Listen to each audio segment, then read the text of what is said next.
오늘 영상은 다소 한쪽으로 치우칠 수 있습니다. 그 점이 불편하신 분들은 시청을 삼가해주세요. 그래도 한병화 이사는 이해해 줄 겁니다. 좀 편안하게 생각하시면 될 것 같아요. 우리나라 뭐 자유민주주의 국가인데 너무 이제 자기 의견과 다르다고 일방적으로 몰아붙이는 것은 우리 국가의 사회 발전을 위해서도 좋지 않습니다. 그렇죠.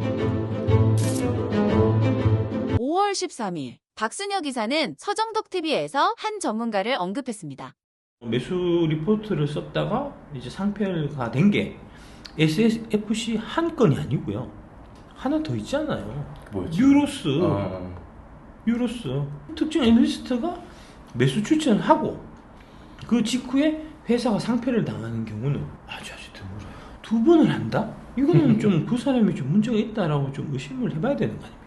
뭐 나쁜 의도를 했든 아니면 실수를 했든 해서 이제 선량한 투자자들한테 피해를 입히는 일이 두 번, 세 번, 네 번, 다섯 번, 여섯 번, 일곱 번, 여덟 번, 아홉 번, 열 번, 11번, 12번, 100번, 1000번 되풀이될 수 있는 거 아닙니까? 그래서 그 전문가에게 호기심이 생겼습니다. 상패를 2번 맞은 전설의 전문가, 뭐 상패 맞을 수 있죠. 근데 투자자들에게 혹시 사과는 했을까? 애널리스트가 자기가 평가하는 종목에 대해서 의견을 당연히 자유롭게 낼 수 있고 애널리스트의 보고서가 절대적이지 않습니다. 뭐 애널리스트도 인간이고 자기들이 평가하는 그런 기준이 있잖아요.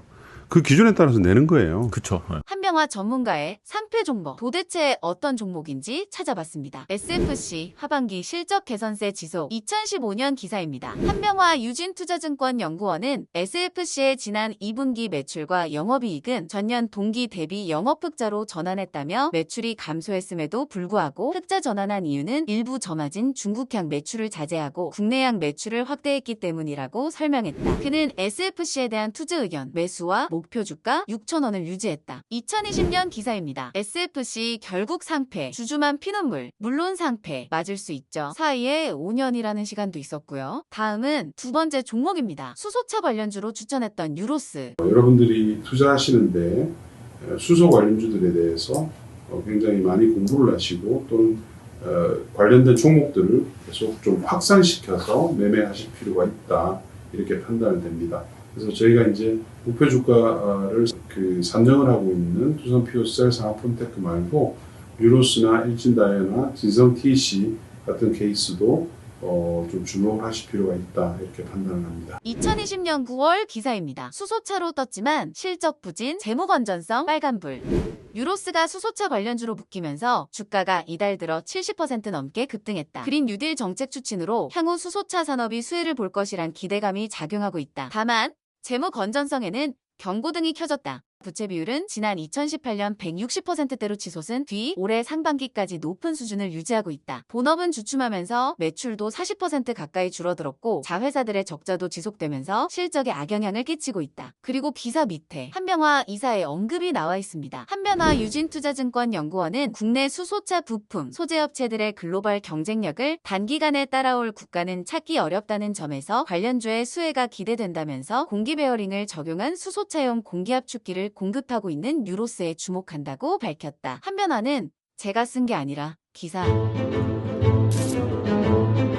그리고 그 후 거래 정지 직전까지 추천했다라는 기사가 떴었습니다. 2022년 6월 기사입니다. 유진투자증권 상장 폐지 위기에 빠진 유로스 거래 정지 직전까지 추천 신뢰도 논란. 터보 기계를 전문으로 제조하는 유로스의 상장 폐지 우려가 커지고 있는 가운데 작년 3월 유로스의 거래가 정지되지 직전까지 유진투자증권의 애널리스트가 유로스의 매수를 추천하는 보고서를 발행한 것과 관련해 논란이 커지고 있다. 일부 증권사들이 유로스의 공기압축기 생산에 대한 호평을 쏟아내며 긍정적인 투자 의견을 제시해 덕분에 지난해 1월 3,130원에 거래를 시작했던 유로스 주가는 한 달여 만에 7,380원까지 오르며 135% 급등하기도 했다. 그러나 큰 호재에도 불구하고 유로스의 기업 존속 우려는 지속 제기되어 온 문제였다. 일각에서는 해당 종목을 추천한 애널리스트에 대한 원성도 커지고 있는 것으로 밝혀졌다. 증권사 애널리스트들이 해당 기업의 불확실성을 예견하지 못했을 리 없는데도 추천 보고서를 발행했다기 때문에 유착 관계에 대한 논란도 불거질 것으로 보인다. 그러나 유진투자증권의 관계자는 본지와의 통화에서 별도의 입장이 없다고 전했다. 제가 찾아본 바에서는 딱히 사과를 하거나 인정한 부분은 없었습니다. 그리고 최근 흥미로운 부분을 발견했습니다. 5월 11일 경제자유살롱 방송이 있었습니다. 2차전지 산업 자체는 굉장히 훌륭하지 않나요? 당연히 그 2차 전지, 전기차, 그린 산업 전체가 네. 앞으로 한 10년간은 초호황기에 들어갑니다. 이미 들어갔고요. 2차 전지를 물어봐도 그린 산업을 강조합니다. 초호황이지만은 그렇죠. 주가가 좀 비싼 것 같다. 그러니까 그린 산업 전체는 이제 초호황기로 들어가는데요. 네. 전기차 시장은 이제 초호황기는 아니고 호황기죠. 에코프로비엠 초호황이지만 비싼 거냐? 물으니 또 그린 산업을 강조합니다. 배터리에 대한 생각을 볼 수 있었던 과거 연합뉴스 경제TV 내용을 가져왔습니다. 배터리 쪽을 볼 필요 없고 차라리 지금은 속편하게 재생에너지를 투자하는 게 낫다 이렇게 계속 얘기는 하고 있는데 계속 배터리만 올라와서 저도 좀 짜증이 납니다. 근데 속편한 재생에너지를 추천하지만 계속 배터리만 올라가서 짜증났던 한병화 이사.